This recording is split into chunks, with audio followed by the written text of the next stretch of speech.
વાલા મિત્રો, શું તમે જાણો છો કે દુનિયાની કોઈ વસ્તુ આપણને ઈશ્વરના પ્રેમથી અલગ કરી શકતી નથી? શું તમે તેનો અનુભવ કર્યો છે? તો આજે ઈશ્વરના પ્રેમને પ્રાપ્ત કરવા માટે આપણે તેમના સંતાનો બનીએ.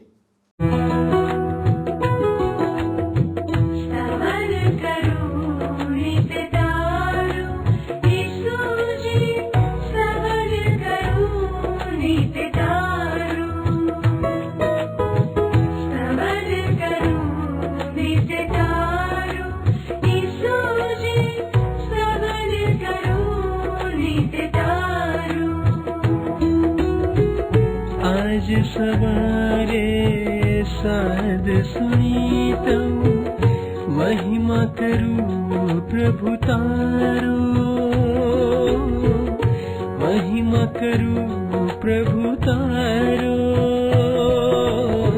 स्तवन करूं नित्य तारो.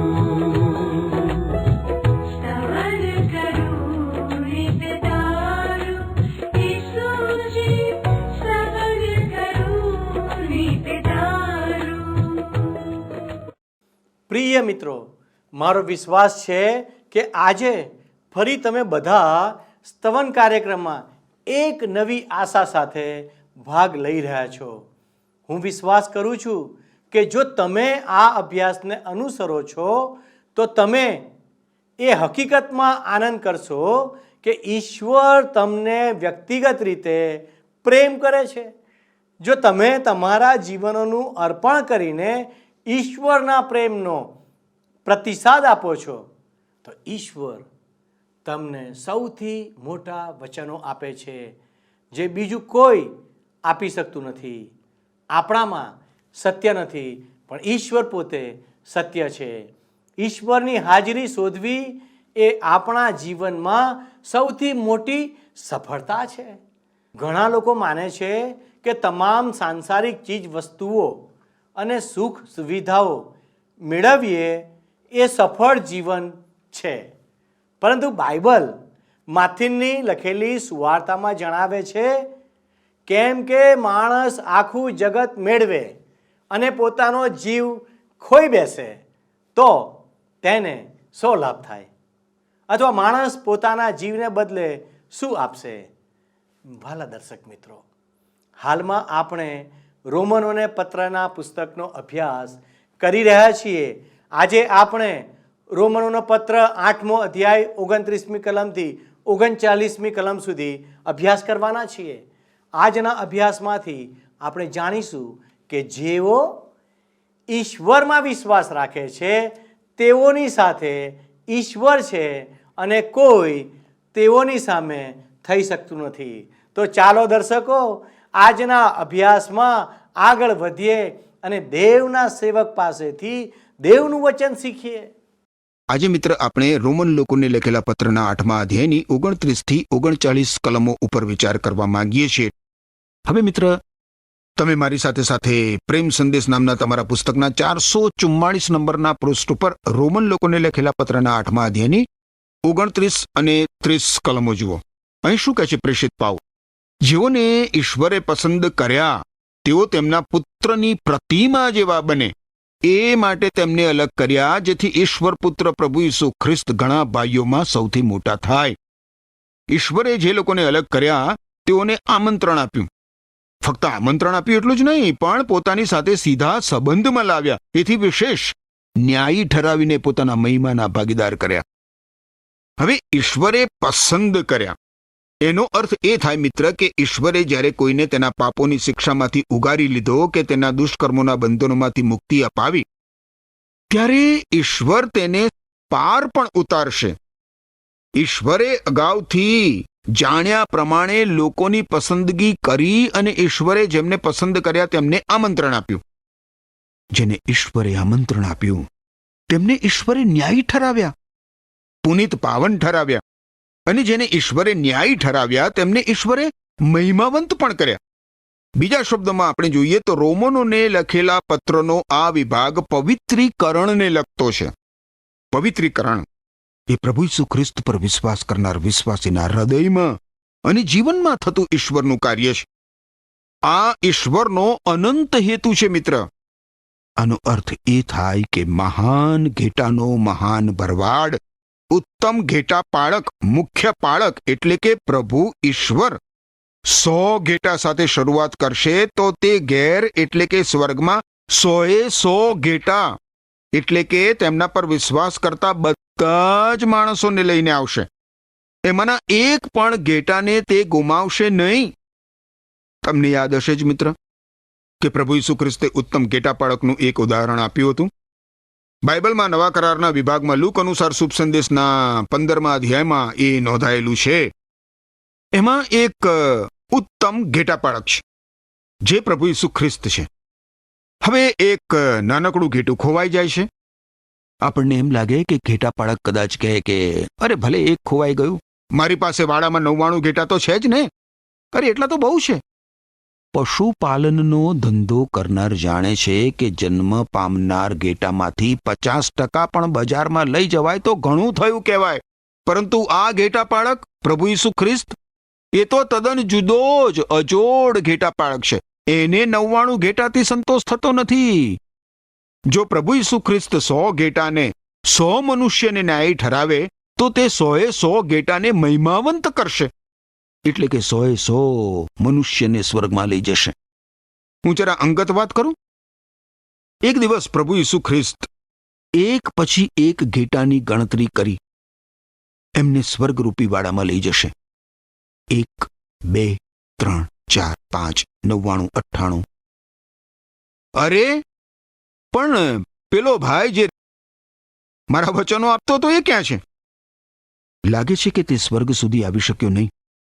ભલે ત્યારે એને જવા દો, કારણ કે ઘણા માણસોને લાગતું નહોતું કે એ સ્વર્ગ સુધી પહોંચી શકશે. મારા મિત્ર, ઈશ્વરનો આભાર માનીએ કે ઈશ્વર એવું કરવાના નથી. ઈશ્વર એના તરફ દુર્લક્ષ સેવવાના નથી. ભરવાડ રૂપી પ્રભુ ઈસુ ખ્રિસ્ત એને શોધી જ કાઢશે. પ્રભુ ઈસુ ખ્રિસ્ત એમની ઉપર વિશ્વાસ કરનાર અને તેમને શરણે રહેનાર પ્રત્યેકને સ્વર્ગમાં પ્રવેશ કરાવશે. એનો અર્થ એ થાય મિત્ર કે હું પણ સ્વર્ગમાં પ્રવેશ કરીશ. અને એનો અર્થ એ પણ થાય કે તમે પણ મિત્ર જો પ્રભુ ઈસુ ખ્રિસ્તને શરણે આવ્યા હશો તો સ્વર્ગમાં ચોક્કસ પ્રવેશ પામશો. અનિશ્ચિતતાના આ સમયોમાં ઈશ્વરનો આ સિદ્ધાંત આપણા માટે કેટલો બધો આશ્વાસનદાયક છે, વિચાર કરો. હવે 31મી કલમ જોશો. 8મો અધ્યાય, રોમન લોકોને લખેલો પત્ર 8મો અધ્યાય 31મી કલમ, ખ્રિસ્ત ઈસુમાં ઈશ્વરનો પ્રેમ. એ શીર્ષક નીચે 31 કલમમાં લખ્યું છે કે આ બધું જાણ્યા પછી આપણે શું કહીશું? જો ઈશ્વર આપણા પક્ષનો છે તો આપણી વિરુદ્ધ કોણ? આપણે શું કહીએ? મારો ઉત્તર છે હું શું કહું? આ બધી બાબતો એટલી બધી ઉત્તમ અને અદ્ભુત છે કે એમાં હું કંઈ ઉમેરો કરી શકું એમ નથી. આશ્ચર્ય આનંદથી સ્તબ્ધ થઈ જવાય એવી આ બાબતો છે મિત્ર. આપણી વિરુદ્ધ કોણ હોઈ શકે? કોણ હોઈ શકે આપણી વિરુદ્ધ? ખુદ ઈશ્વર આપણા પક્ષમાં છે. ઈશ્વરની હજુરમાં કોઈ આપણી ઉપર તહોમત મૂકી શકશે નહીં. જુઓ 32મી કલમ, ઈશ્વરે પોતાના પુત્ર પ્રભુ ઈસુ ખ્રિસ્તને પાછા રાખ્યા નહીં પણ આપણા બધાને માટે અર્પી દીધા, તો તેઓ તેમની સાથે આપણને બધુંય નહીં આપે? આ કેટલું બધું અદ્ભુત છે મિત્ર, કેટલું બધું અદ્ભુત છે. વિચાર કરો, ઈશ્વરે પોતાના પુત્ર પ્રભુ ઈસુ ખ્રિસ્તને આપણે માટે, આપણા ઉદ્ધાર માટે, સ્વર્ગમાં આપણને પ્રવેશ મળે એ માટે, આપણા પાપોની માફી આપણને મળે એ માટે, આપણને અનંત જીવન મળે એ માટે, આપણા કલ્યાણ માટે પાછા રાખ્યા નહીં. ઈશ્વરે અબ્રાહમના પુત્રને બલિદાન થતા બચાવી લીધો. એને ઈશ્વરે જવા દીધો, પરંતુ પોતાના પુત્ર પ્રભુ ઈસુ ખ્રિસ્તને નહીં. હવે જો મિત્ર ઈશ્વરે પોતાના પુત્ર પ્રભુ ઈસુ ખ્રિસ્તને આપણા માટે મૃત્યુ પામવા આપી દીધા, તો ઈશ્વર આપણને જરૂરી એવું બધું જ આપશે. આપણને જોઈએ છે એ બધું જ નહીં, પણ આપણને જરૂરી છે એ બધું. હવે કદાચ કોઈ એમ કહે કે હું ઈશ્વર પરાયણ જીવનમાં ટકી શકતો નથી, હું ઈશ્વરને વળગી રહી શકતો નથી. તો મિત્ર, ઈશ્વર પોતે તમારા માટે એ કરશે. ઈશ્વર પોતે તમને પકડી રાખશે. ઈશ્વરના લોક સલામત છે મારા મિત્ર. ઈશ્વરના લોક કુશાગ્ર હોય કે ના હોય, કુશાગ્ર હોવાના કારણે નહીં. પશુપાલનનો ધંધો કરનાર એક ભરવાડે મને જણાવ્યું હતું કે ઘેટા તો મૂર્ખ હોય છે. ઘેટા પોતાનું રક્ષણ કરવાનું પણ જાણતા નથી. રક્ષણ માટે એમની પાસે તીક્ષ્ણ નોર કે લાંબા દાંત પણ હોતા નથી. તેઓ ઝડપથી દોડી પણ શકતા નથી. ઘેટા તો બિચારા પરવશ હોય છે. જો કોઈ નાનું ઘેટું ગીત ગાવા લાગે કે હું સુરક્ષિત છું, હું સલામત છું, તો શું ખરેખર તે સુરક્ષિત કે સલામત છે? હા છે, કુશાગ્ર ઘેટું, ચતુર ઘેટું, અરે ના, મૂરખ ઘેટું, એક નાનકડું ઘેટું સલામત અને સુરક્ષિત છે, કારણ કે તેનો ઘેટા પાળક, તેનો ભરવાડ ઉત્તમ અને અદ્ભુત છે.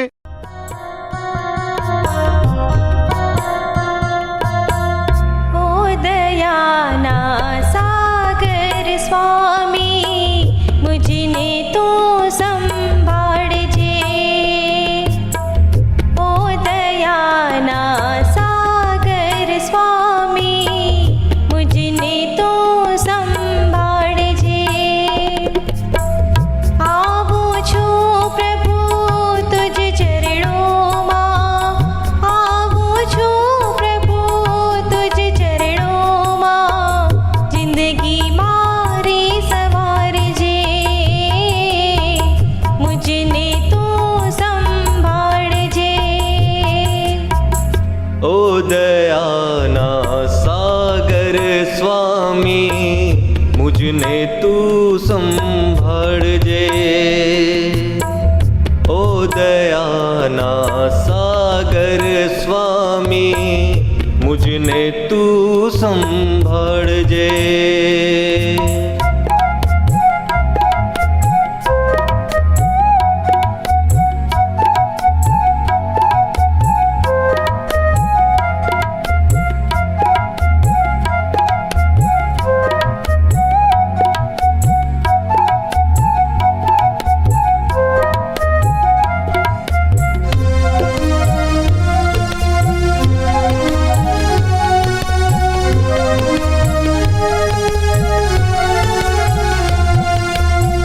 નદીઓની રેતમાં, પહાડોની ટોચમાં, તુજને શોધવાને ફરતી હતી.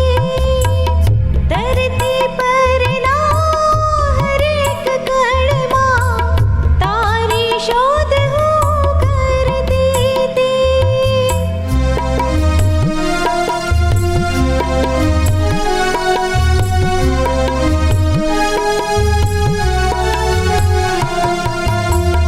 નદીઓની રેતમાં, પહાડોની ટોચમાં, તુજને શોધવાને ફરતો તો. ધરતી પરના હર એક કણમાં તારી શોધ હું કરતો તો. દર્શન કાજે તારા ઈસુ, દર્શન કાજે તારા ઈસુ, દિલ આ મારું ઝંખે છે, દિલ આ મારું ઝંખે છે. ओ दयाना सागर स्वामी मुझने तू संभाळजे. मुझने तू संभाळजे.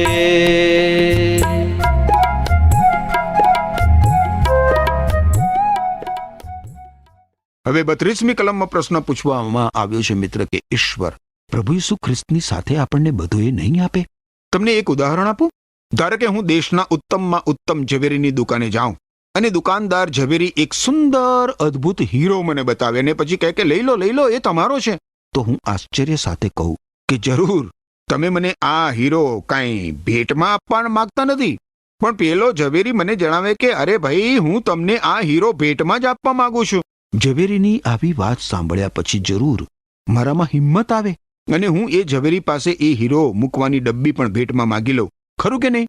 તો પછી મિત્ર, ઈશ્વરે જ્યારે આપણને મૃત્યુ પામવા સર્વોચ્ચ અને ઉત્તમો ઉત્તમ હીરા સમાન તેમના પુત્ર પ્રભુ ઈસુ ખ્રિસ્ત આપી દીધા, તો પછી આ જીવનમાં જરૂરી એવી બધી બાબતો અને આવનાર જીવનમાં જરૂરી એવી બધી બાબતો ઈશ્વર આપણને આપશે, એ શું આપણે સમજી શકતા નથી, માની શકતા નથી? શા માટે?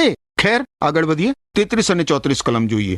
ઈશ્વરના પસંદ કરેલા ઉપર કોણ આરોપ મૂકી શકે? ઈશ્વરે પોતે તેમને નિર્દોષ જાહેર કર્યા છે, તો પછી તેમને કોણ દોષિત ઠરાવે? ઈસુ ખ્રિસ્ત મરણ પામ્યા, સજીવન થયા અને હવે ઈશ્વરને જમણે હાથે બિરાજેલા છે, તો તેઓ આપણે માટે ઈશ્વરને વિનંતી કરે છે ઈશ્વરે પસંદ કરેલા લોકો ન્યાયી ઠરેલ, પુનિત પાવન ઠરેલ પાપીઓ છે. ઈશ્વરે પોતાનું ન્યાયાસન એવા લોકોની પાછળ રાખ્યું છે. એવા લોકોને કોણ દોષિત ઠરાવી શકશે? કોણ દોષિત ઠરાવી શકશે? કોઈ એમને દોષિત ઠરાવી નહીં શકે. આનું કારણ શું છે? આનું કારણ એ છે મિત્ર કે પ્રભુ ઈસુ ખ્રિસ્ત તેમના માટે મૃત્યુ પામ્યા અને ફરી સજીવન થયા. આવા લોકો પ્રભુ ઈસુ ખ્રિસ્તને શરણે આવેલા છે. એટલા માટે ઈસુ ખ્રિસ્તને શરણે આવનાર માટે પ્રભુ ઈસુ ખ્રિસ્તે સર્વ પ્રકારના દોષ, ગુના, પાપો બધું જ ભૂસી નાખ્યું છે. અને ઈસુ ખ્રિસ્ત પર વિશ્વાસ કરનાર વિશ્વાસી સુરક્ષિત અને સલામત છે, કારણ કે પ્રભુ ઈસુ ખ્રિસ્તે 4 કૃત્યો એના માટે કર્યા છે. 4 કૃત્યો. પહેલી બાબત છે, ઈસુ ખ્રિસ્ત આપણા માટે મૃત્યુ પામ્યા. ઈસુ ખ્રિસ્તે આપણા વતી આપણા પાપોનો દંડ ભરપાઈ કરી દીધો. આપણને થનાર શિક્ષા આપણા વતી પ્રભુ ઈસુ ખ્રિસ્તે ભોગવી લીધી. બીજી બાબત છે, ઈસુ ખ્રિસ્તને મૃત્યુમાંથી સજીવન કરવામાં આવ્યા છે. આપણા ન્યાયીકરણ માટે તેમને સજીવન કરવામાં આવ્યા છે. ત્રીજી બાબત છે, ઈસુ ખ્રિસ્ત ઈશ્વર પિતાને જમણે હાથે બિરાજેલા છે અને અત્યારે પ્રભુ ઈસુ ખ્રિસ્ત ત્યાં હાજર છે. મિત્ર, મારા અને તમારા માટે ઈસુ ખ્રિસ્ત જીવંત ખ્રિસ્ત છે. શું તમારે પ્રભુ ઈસુ ખ્રિસ્તની જરૂર છે? તો પછી શા માટે તમે પ્રભુ ઈસુ ખ્રિસ્તને પોકારતા નથી? ચોથી બાબત છે, ઈસુ ખ્રિસ્ત આપણે માટે ઈશ્વરને વિનંતી કરે છે. આપણે માટે ઈશ્વર પિતા સમક્ષ મધ્યસ્થી કરે છે. શું આજે પ્રભાતે તમે મિત્ર તમારા માટે પ્રાર્થના કરી ખરી? તમારે કરી હોવી જોઈએ. પણ જો તમે તમારા માટે પ્રાર્થના કરવાનું ચૂકી ગયા હો તો પણ પ્રભુ ઈસુ ખ્રિસ્ત તમારા માટે ઈશ્વર પિતાને વિનંતી કરવાનું ચૂકતા નથી. ઈસુ ખ્રિસ્તે તમારે માટે ઈશ્વર પિતાને પ્રાર્થના કરી છે. આ કેટલું બધું અદ્ભુત છે મિત્ર, કેટલું બધું અદ્ભુત. ઈસુ ખ્રિસ્તના મેં વર્ણવેલા 4 કૃત્યોને કારણે ઈશ્વરે પસંદ કરેલા લોકો પર કોઈ પણ વ્યક્તિ આરોપ મૂકી શકે એમ નથી મિત્ર. હવે 35મી કલમ જુઓ. એમાં 2 પ્રશ્નો પૂછવામાં આવ્યા છે. જુઓ 35મી કલમ. કેવા પ્રશ્ન પૂછ્યા છે અહીંયા? ઈસુ ખ્રિસ્તના પ્રેમથી આપણને કોણ અલગ પાડશે? શું દુઃખો, વેદના, સતાવણી, દુકાળ, ગરીબાઈ, જોખમ કે મરણ? હવે આ કલમમાં પ્રેષિત પાઉલ કલ્પી શકાય એવી બધી જ બાબતોનો સમાવેશ કરે છે. શું એ ખરેખર શક્ય છે કે દુઃખો, વેદના, સતાવણી કે એવી ગમે તે બાબત આપણને પ્રભુ ઈસુ ખ્રિસ્તના પ્રેમથી અલગ કરી શકે? ના, જરા પણ નહીં. કારણ કે ઈસુ ખ્રિસ્ત એવું થવા દેશે નહીં. જોખમ, મરણ, ઓહ, કદાચ તમને એમ લાગે કે ઈશ્વરે તમને પડતા મૂક્યા છે, પરંતુ વાસ્તવિકતામાં એવું નથી મિત્ર. સતાવણી, ગામ લોકોની કે ફળિયાના લોકોની કે કુટુંબીજનોની કે મિત્રોની સતાવણી, તમારી વિરુદ્ધ જાતના લોક ઊભા થાય. તમે પ્રભુ ઈસુ ખ્રિસ્તને શરણે આવ્યા તેથી લોકો તમારો વિરોધ કરે, તમને પજવે, તમારો બહિષ્કાર કરે, તમને રંજાડે, પરંતુ એ બધું તમને પ્રભુ ઈસુ ખ્રિસ્તના પ્રેમથી અલગ પાડી શકશે નહીં. દુકાળ, ગરીબાઈ, જોખમ કે મરણ, એવા સમયે શું? ટૂંકમાં કહું મિત્ર, તો આ બધું જ પ્રેષિત પાઉલની આત્મકથા સમાન છે. પ્રેષિત પાઉલ અનુભવથી જાણે છે કે આ બધું તમને પ્રભુ ઈસુ ખ્રિસ્તના પ્રેમથી અલગ કરી શકશે નહીં. હવે 36મી કલમ તમે જુઓ. 36મી કલમ અનુસાર શાસ્ત્રમાં લખેલું છે, તમારે લીધે આખો દિવસ અમારી પર મરણનો ભય તોળાઈ રહ્યો છે. અમને તો કપાવાના ઘેટા જેવા ગણવામાં આવે છે. અમને તો કપાવાના ઘેટા જેવા ગણવામાં આવે છે. હવે આ કલમમાં ગીતશાસ્ત્રના પુસ્તકના 44મા અધ્યાયની 22મી કલમ ટાંકવામાં આવી છે મિત્ર. તમે બાઇબલમાં જૂના કરારના વિભાગમાં જુઓ, ગીતશાસ્ત્રનું પુસ્તક 44મો અધ્યાય 22મી કલમ. ત્યાં લખ્યું છે, મારે લીધે, તારે લીધે અમે આખો દિવસ માર્યા જઈએ છીએ. કાપવાના ઘેટાના જેવા અમને ગણવામાં આવે છે. ઈશ્વરની કૃપાના આ યુગમાં મિત્ર, સંતોનું આ બિહામણું ચિત્ર છે. હું માનું છું મિત્ર કે આ સમયમાં પણ, આ યુગમાં પણ ઈશ્વરના બાળક પ્રત્યે શૈતાનની પદ્ધતિનું આવું વલણ છે. પ્રભુ ઈસુ ખ્રિસ્તની મંડળીનો ઇતિહાસ પણ એ જ ચિત્ર રજૂ કરે છે મિત્ર. જો તમે મિત્ર ઈશ્વરના પક્ષે ઊભા રહેશો તો તમારે તેની કશીક કિંમત ચૂકવવી જ પડશે. તમારે સહન કરવું પડશે. અને મિત્ર, આપણા આ વર્તમાન સમયમાં ઈશ્વરના કેટલાક સંતોની જે દશા કરવામાં આવે છે તે પણ ભારે હૃદયદ્રાવક દ્રશ્ય હોય છે. પરંતુ આ બાબત પણ, આવી પરિસ્થિતિમાં પણ આપણને ઈશ્વરના પ્રેમથી અલગ પાડી શકશે નહીં. આપણું જે થાય તે, આપણે જ્યાં હોઈએ ત્યાં, જે પરિસ્થિતિમાં આવી પડીએ તે પરિસ્થિતિમાં ઈશ્વરના પ્રેમથી આપણને કદી જ અલગ પાડી શકવામાં આવશે નહીં.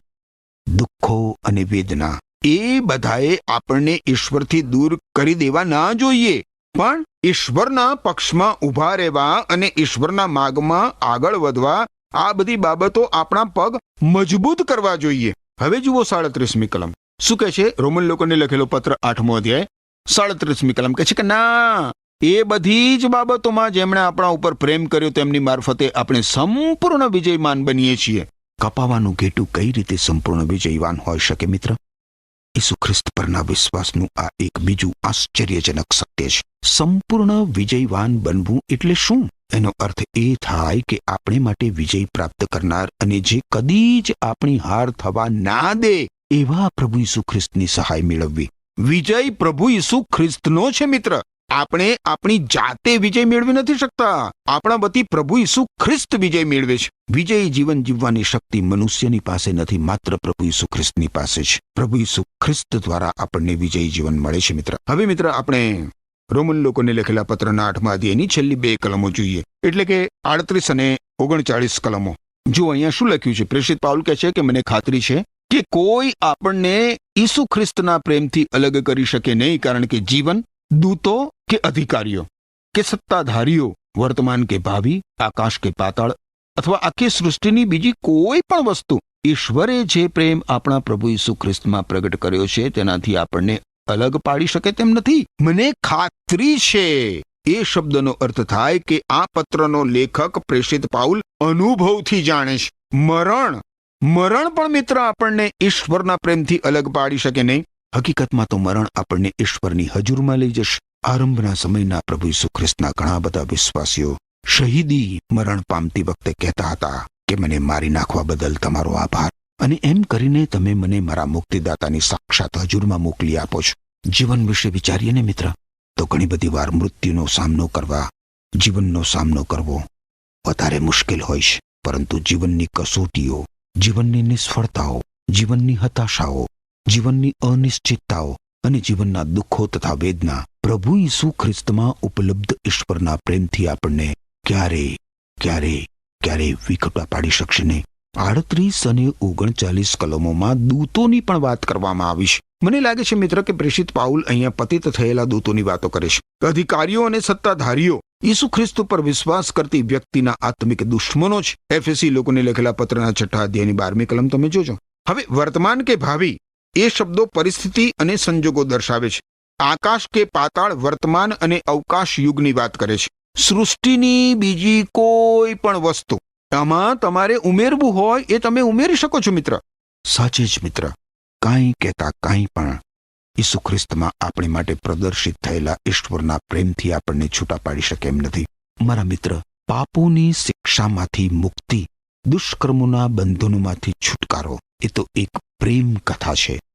આપણે ઈશ્વરને પ્રેમ કરીએ છીએ કારણ કે પ્રથમ ઈશ્વરે આપણને પ્રેમ કર્યો. એનાથી આપણને કોઈ જ જુદા પાડી શકે એમ નથી. ઈશ્વરના પ્રેમથી આપણે મિત્ર રોમનોને લખેલા પત્રનો 8મો અધ્યાય જોયો તો એમાં દોષિત ઠરાવવામાં નહીં આવે ત્યાંથી શરૂઆત કરી અને તેનો અંત કેવો આવે છે? અલગ પાડવામાં નહીં આવેથી પૂરો કર્યો છે. અને વચ્ચેના સ્થાનમાં એકંદરે બધું જ હિતકારક નીવડે છે એ સત્ય સ્થાન પામ્યું છે. શું આ પ્રક્રિયા દ્વારા તમે સુધરવા માંગો છો? તમે જુઓ, આ સિદ્ધાંત કેટલો બધો અદ્ભુત છે. ખેર મિત્ર, ફરી મળીએ ત્યારે આપણે રોમન લોકોને લખેલા પત્રના 9મા અધ્યાયનો અભ્યાસ કરવાના છીએ. ફરી મળીએ, ત્યાં સુધી ઈશ્વર તમને સંભાળી બચાવી રાખો. મારા વહાલા દર્શક મિત્રો, જેમને ઈશ્વર અગાઉથી જાણતા હતા તેઓ માટે ઈશ્વર તેમના અંતિમ હેતુને પૂર્ણ કરશે. આપણે અસ્તિત્વમાં આવ્યા તે પહેલાં અથવા આપણે ઈશ્વરને ઓળખતા થયા તે પહેલાં ઈશ્વરે તેમનો પ્રેમ આપણા તરફ દર્શાવવા આપણને પસંદ કર્યા. વિશ્વાસીઓ જેઓ વિશ્વાસ દ્વારા તેમના સમર્પણ અને આધીનતા થકી પોતાને ખ્રિસ્ત સાથે ઓળખાવે છે તેઓ આખરે મહિમાવંત થશે અને તેઓને ઈશ્વર તરફથી માન મહિમા પ્રાપ્ત થશે. જે લોકો ખ્રિસ્તમાં વિશ્વાસ રાખે છે તેમના માટે ઈશ્વરે એક યોજના બનાવી છે ઈશ્વર તેમને તેમના બાળકો તરીકે દત્તક લેશે. તેઓ ખ્રિસ્તના ભાઈઓ અને બહેનો બનશે. ઈશ્વર તેઓને ન્યાયી બનાવશે અને આ રીતે વિશ્વાસીઓ ખ્રિસ્ત જેવા બનશે. પવિત્ર ગ્રંથ બાઇબલમાં જૂના કરારમાં ઈશ્વરે ઇઝરાયલના લોકોને તેના ખાસ લોકો તરીકે પસંદ કર્યા. ઈશ્વરે અરણ્યમાં પણ તેમની કાળજી લીધી અને આજે પણ તેમની કાળજી રાખે છે. ખ્રિસ્ત આપણા માટે ઈશ્વર પિતાની સમક્ષ મધ્યસ્થી કરે છે. ઈશ્વરનો પ્રેમ ખૂબ મહાન છે.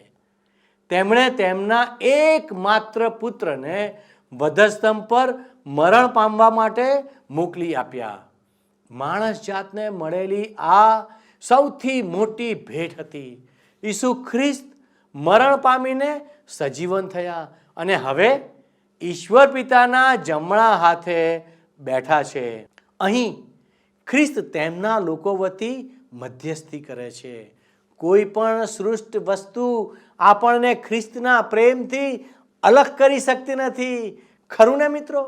યાદ રાખો મિત્રો, આપણે જય પામીશું કારણ કે ઈશ્વર આપણને પ્રેમ કરે છે અને ઈશ્વર આપણા પક્ષમાં છે. આવો આપણે પ્રાર્થના કરીએ. હે અમારા ઈશ્વર પિતા, અમે તમારો આભાર માનીએ છીએ કારણ કે તમે અમને પ્રેમ કરો છો. અમે તમારી સ્તુતિ કરીએ છીએ કારણ કે તમે અમારી પાપી અવસ્થામાં અમને પ્રેમ કર્યો, અમને ઉગારી લીધા, અમને મોક્ષની ખાતરી આપી, તારણની ખાતરી આપી. દેવ, અમે તમારો આભાર માનીએ છીએ. પ્રભુ, તમે જેવો પ્રેમ કર્યો તેવો પ્રેમ કરવાને માટે અમને મદદ કરો. અમારી આ પ્રાર્થના ઈસુના નામમાં માગીએ છીએ. આમેન. વહાલા દર્શક મિત્રો, આજે ઈશ્વરના વચન દ્વારા દેવના સેવકના અભ્યાસથી આપને અચૂક લાભ થયો છે. આજે તમે કોઈ ચોક્કસ નિર્ણય કર્યો છે. મારી આપને વિનંતી છે કે આ નિર્ણયમાં લાગુ રહેજો અને જો આપને પ્રાર્થનાની આવશ્યકતા છે તો હમણાં જ તમે ફોન લો અને અમારા પ્રતિનિધિ સાથે તમે ફોન પર પ્રાર્થના કરાવી શકો છો. ઈશ્વર આપને સહાય કરો અને ઈશ્વર આજે આપના કુટુંબની રક્ષા કરો અને ઈશ્વર આપના કુટુંબને આશીર્વાદથી ભરપૂર કરો. એ જ મારી પ્રાર્થના સાથે હું આપની વિદાય લઉં છું. આમેન.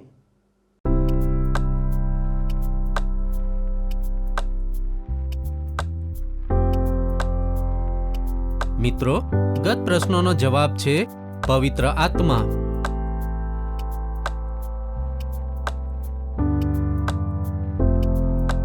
આજનો પ્રશ્ન છે, આપણા પક્ષમાં કોણ છે?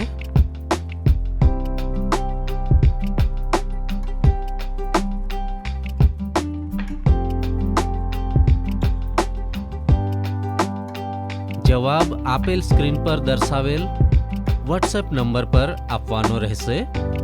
કાર્યક્રમ દરમિયાન પૂછેલા પ્રશ્નોનો સાચો જવાબ આપનાર વિજેતાઓના નામ દર મહિનાના પ્રથમ સોમવારે જાહેર કરવામાં આવશે.